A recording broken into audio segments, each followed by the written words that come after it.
Hi, folks. My name is Matt, and this is going to be a little introductory series I've been wanting to do for a while to the practice of lucid dreaming. Um, Guess a little bit about me and kind of what got this whole thing put together.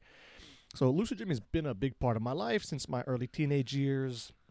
I don't know if it's because they started happening when I was like 13, or maybe just because I'm me, but I pretty much immediately got blinded by the fun and pleasure seeking aspects of it. Uh, Nothing wrong with that, I would say, but you know, even still yet, I was having those experiences about maybe like once a month or so on average, and they were never so meaningful to me that I actually thought, man, I should get out there and try and teach and spread this practice, right? Just my own personal playground, I guess.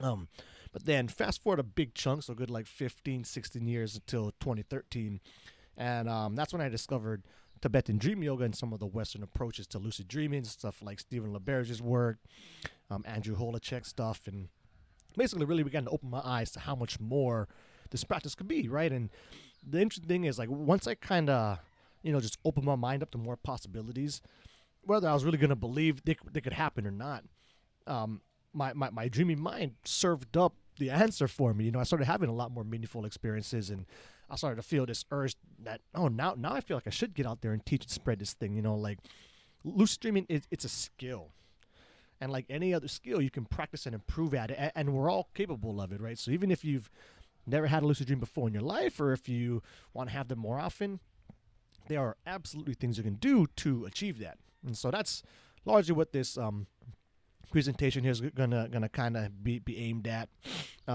more towards the beginner to intermediate level practitioners. I think later on I'll probably be adding in more advanced stuff for people who are a bit more advanced with their practice. And yeah, so I guess so 2013 rolled up, started having these more meaningful experiences, started to feel like I wanted to share it with somebody, turn to my close friends, family, and loved ones, of course, right? I mean, where else would you start? And well, scared them off pretty much immediately. And then I moved on to my not so close friends, and well, surprise, surprise, pretty much the same results there. Eventually leading me to making this local meetup group here on Oahu.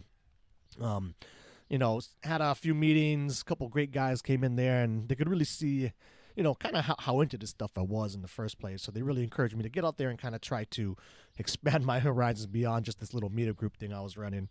So I started presenting at our local, these local expos around the state, in particular the Ohm Expo.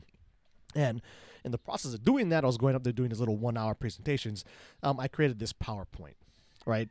And I know learning through PowerPoint on YouTube is probably nobody's ideal way to learn things, but this is just a medium I'm used to presenting through, and instead of trying to reinvent the wheel, I figured I would just throw up little segments of these things onto YouTube, and then you guys can go ahead and watch out for those.